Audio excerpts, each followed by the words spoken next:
मेहनत अगर उचित दिशा में नहीं की जाएगी तो उसका परिणाम कभी नहीं मिलेगा। तुम्हें कोई ले नहीं जाता और जिस तरफ तुम खुद ही बढ़ते हो वहां सफल होने की संभावना बहुत ज्यादा होती है। जय हिंद फ्रेंड्स।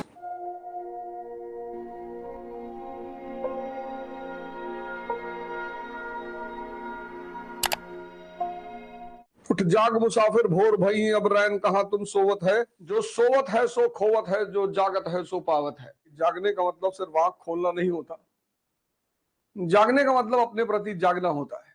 और पढ़ाई अगर जाग कर की जाए, सोचो पहला चैप्टर, सिर्फ पहला चैप्टर। इस दुनिया में सिर्फ दो शक्तियां हैं और उसमें से एक तुम्हारे पास होनी ही चाहिए।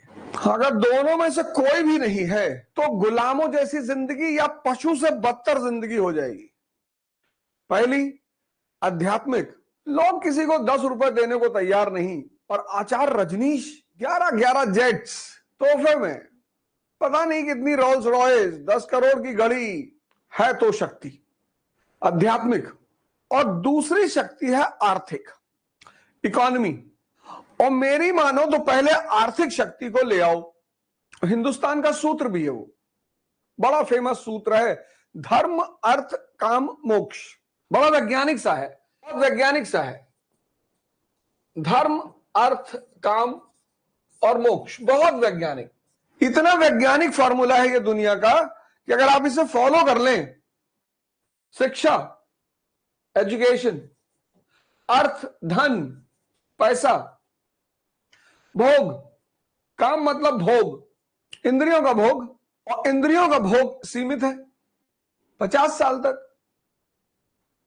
बहुत दवा हुआ खा लिए तो 60, उसका बाद कोई लिमिट नहीं, खत्म।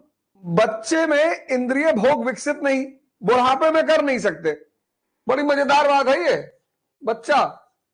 बच्चा में इंद्रिय भोग विकसित नहीं है, जबान उसकी तेज हो सकती है, चॉकलेट बहुत खा सकता है, चिकन खा सकता है, करेले की भुजिया नहीं खाएगा। एक आध इंद्रिय उसकी एक्टिव होती है। तो बुढ़ा ये भोग ही नहीं सकता।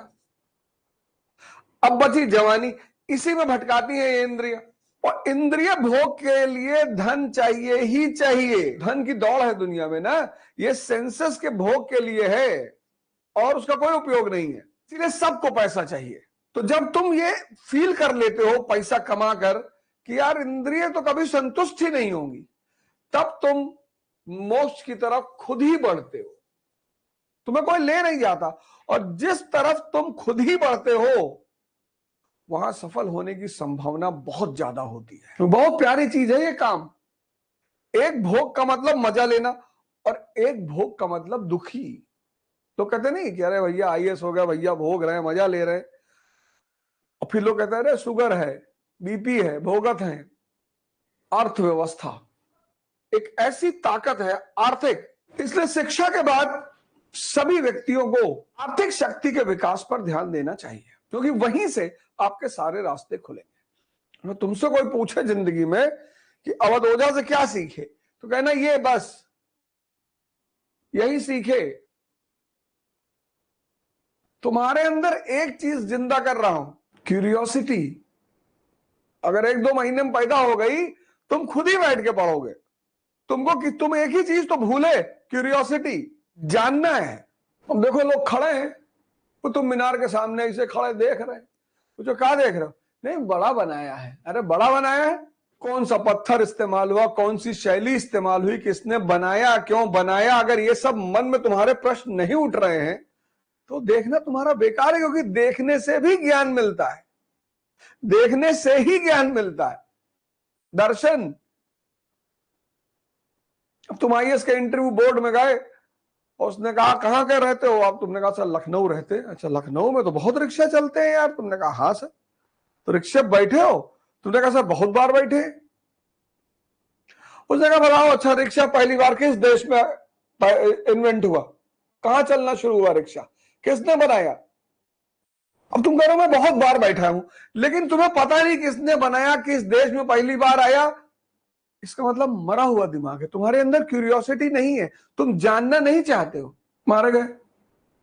और दिन में अगर सिर्फ 5 नई इंफॉर्मेशन, एक डायरी बनाओ और दिन में 5 नई इंफॉर्मेशन, नई, तो महीने में 150, तो एक साल में 1800 नई इंफॉर्मेशन, 10 साल में 18,000। ये सिर्फ 5 नई इंफॉर्मेशन पर डे पे कह रहा हूं, 18,000।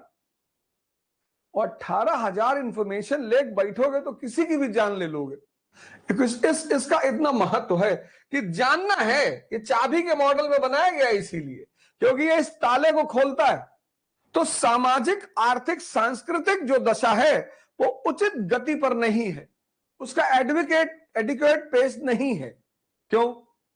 पहली बात, जो किसान है, कृषक, उनका जीवन नर्क बना हुआ है। किसान का जो जीवन है उसका जीवन नर्क है, नर्क। किसान और आम आदमी का जीवन दोनों नर्क है। रेचेड शब्द, अगर आप इंग्लिश एनसीईआरटी पढ़ रहे हो तो उसमें लिखा है the life of the people was wretched. फिर राष्ट्र किससे बनेगा? उसकी जनसंख्या से, उसके लोगों से, और उनका जीवन नर्क है। क्यों? उचित मांगे, अनुचित। जब भी केंद्रीय सत्ता खत्म होगी, देखो घर में अगर माँ बाप नहीं है तो बच्चे, हम सब ने क्या किया, हम तो बड़ा खुशी होते थे कि यार मम्मी पापा, यार मामा क्या जा रहे हैं, यार ये करेंगे, वो करेंगे, ऐसा बनाएंगे, ऐसा, मतलब एक तबाही का मंजर होता था घर में। और कभी कभी तो माँ बाप आ जाते थे तो बहुत पीटते थे। तो जैसे घर में होता है वैसे ही राष्ट्र में होगा। जैसे ही केंद्रीय सत्ता खत्म होगी, किसान और आम आदमी का जीवन नर्क में, रचेड। इन अनुचित मांगे, अनुचित, इन अप्रोप्रिएट डिमांड्स, किसके? अधिकारियों के, कर अधिकारियों के, तो रेवेन्यू किसानों के,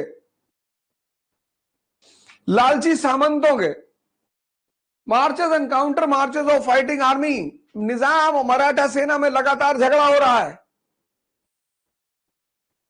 निरंतर युद्ध, निरंतर युद्ध। और दुस्साहसी, एडवेंचरस मतलब दुस्साहसी,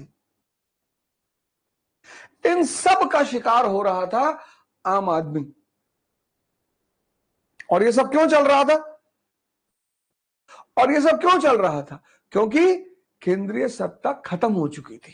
केंद्रीय सत्ता का अंत, और उससे आम आदमी के जीवन बना नर्क। सरकार पिक्चर देखे ना अमिताभ बच्चन की, तो उसमें अभिषेक बच्चन पिता से बहुत खुश है, पिता का सेवक है, पिता का भक्त है। लेकिन वही जो के मेनन है, 2 भाई है ना, वो पिता से बहुत नाराज है। और जब वो पिता से बहुत नाराज है तो उसके पिता के दुश्मन उसको इस्तेमाल कर लेते हैं, और इस लेवल पे करते हैं कि वो उसे तैयार कर लेते हैं कि तुम पिता की हत्या कर दो। इसलिए परिवार के मुखिया का यह दायित्व है कि वो इस परिवार पर नजर रखे कि कोई उससे असंतुष्ट ना हो।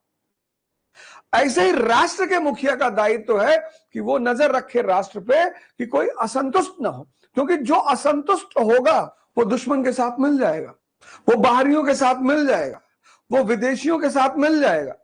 अत्यंत अमीरी और अत्यंत गरीबी, वजह वही है कि ताकतवर कमजोर से सब निचोड़े ले रहा है।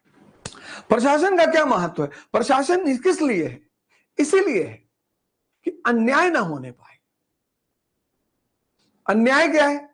अन्याय यह है कि आपने किसी से दिन भर काम लिया और शाम को उसको मार के भगा दिया। अब वो मजदूर किससे जाकर कहेगा? तो इसलिए है राज्य, इसलिए है शासन, इसलिए है व्यवस्थाएं। नहीं तो वो तो डाकू राज्य हो जाएगा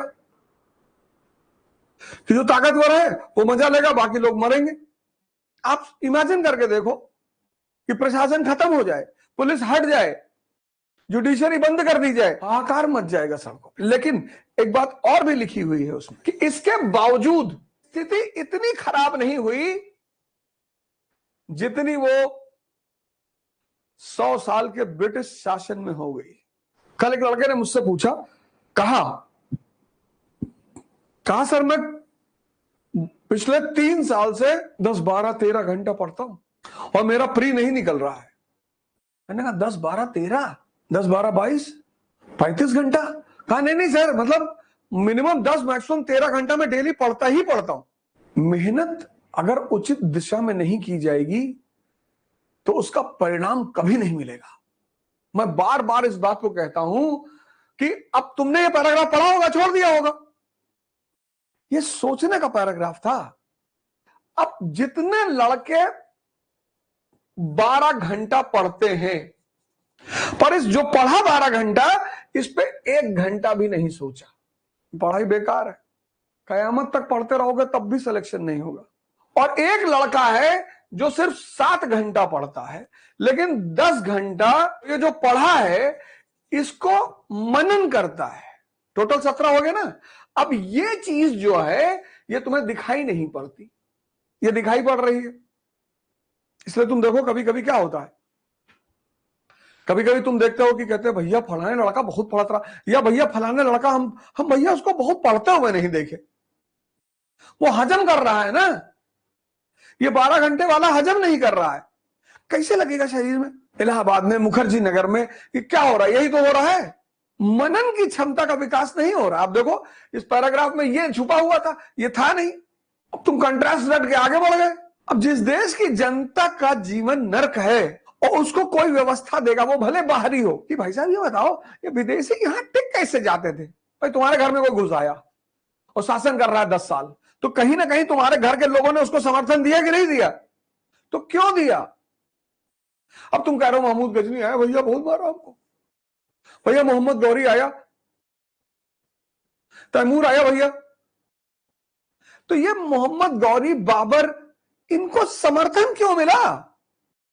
जाकी बिटिया सुंदर देखी, तापर जाए धरी तलवार, फ्यूडलिज्म का पीरियड है, इन्होंने व्यवस्था दे दी, अवसर दे दिया, तो ये रुक गए। तुम सोच के देखो, 2% लोग बाहर से आ रहे हैं, 1% लोग बाहर से आ रहे हैं, वो कैसे स्टेबल हो जा रहे हैं?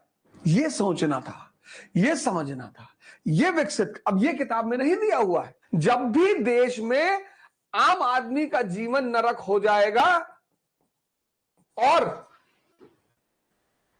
कॉन्ट्रास्ट चित्र प्रस्तुत करेगा, तो क्या होगा?